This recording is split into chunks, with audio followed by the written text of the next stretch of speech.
Hey everyone, my name is Yuki, and this is going to be a video of me talking and drawing, hence the name Draw and Yap. So this will be loosely scripted as I am just reading off points and then just talking about my thoughts and opinions. And of course, spoilers for the movie Zootopia 2 and a slight spoiler for Zootopia. But that movie is either 10 years old or almost 10 years old at this point. But still, please watch the movies before watching this video. Starting with the old characters, Nick Wilde and Judy Hopps. They are super enjoyable, and this film builds off the first movie.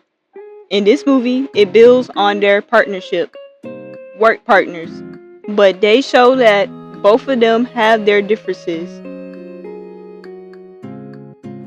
Judy is optimistic and eager to prove to everyone that Nick and herself can work together and solve any case. Nick is more laid back and doesn't care about what other animals think of them. There were some small cameos from other characters from the first film, like Mr. Big, who is now a grandpapa. Honestly, that whole scene was super cute.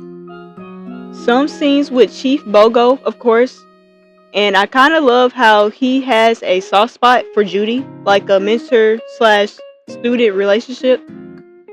And we even see the villain from the last movie, Bellwether, a couple times throughout the film.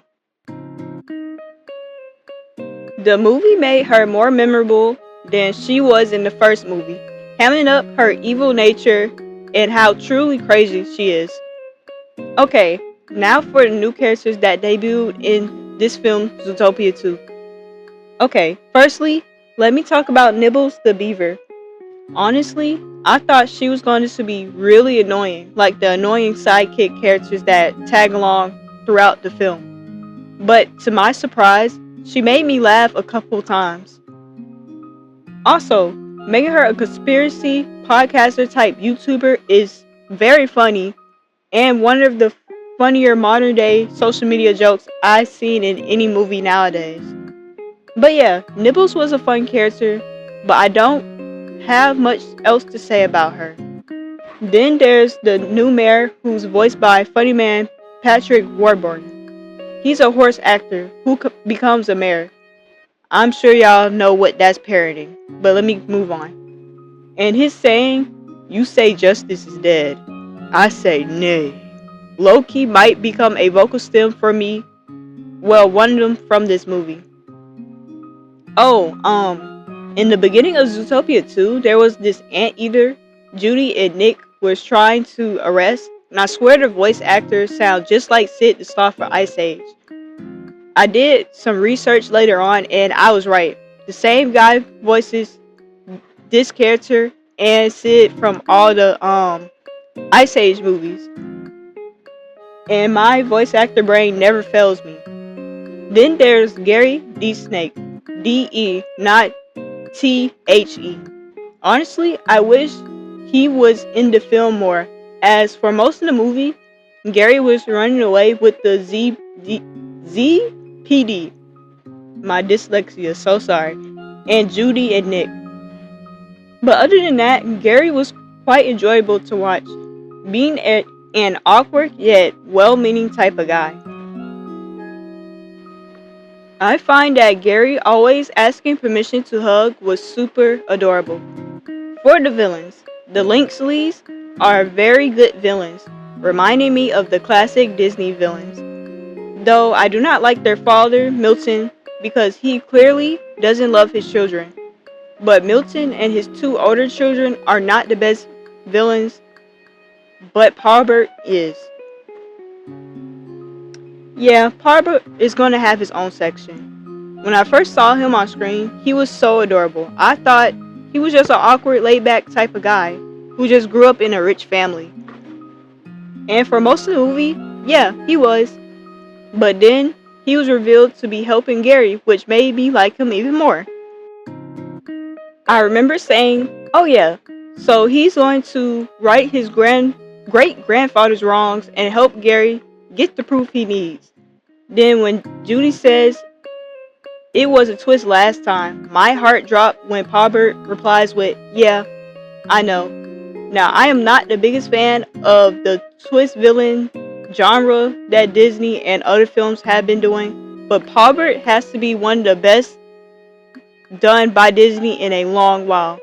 Man, Paul Bert is honestly one of my favorite characters in the whole film, and probably the whole Zootopia franchise. Okay, now I'm talking about the animation, and this might be a shorter section of this video, but the film's animation was pretty good in my opinion. I know you're probably thinking, yeah, it's Disney, they're gonna have great animation, and to that I say, yeah, but also, they've been slacking with their animated films lately. It's so refreshing to see a movie studio doing a good movie and has nice animation. One thing I do like as all of the more animalistic sounds and actions the characters do in this film. And these actions were seen in the first movie, but they amp it up in the sequel. The filmmakers, animators, and everyone who worked on the film made the more human movements and animal ones blend so naturally together. But yeah, that's all I can say about the animation. Now, the story of Zootopia 2 is honestly better than the first film.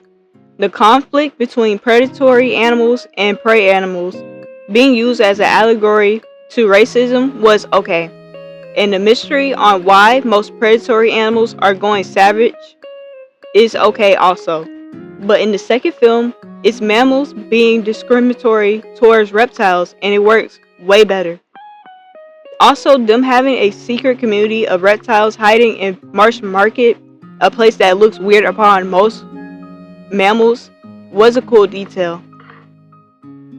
Okay, and those were my thoughts on the animated film Zootopia 2. I hope you enjoyed my little review and enjoyed the finished product of my artwork. I had a lot of fun drawing this piece, but if you want to see the artwork and videos early, then go check out my Ko-Fi. I have tiers if you want to become a Treehouse member, or you can just donate to me if you don't want to do something monthly while still supporting me. I also have commissions open, so if you want to check out my Ko-Fi and VGen, please do that. Links are in the description down below. Thank you so much for all the support, and I'll see you guys in my next video. Bye bye!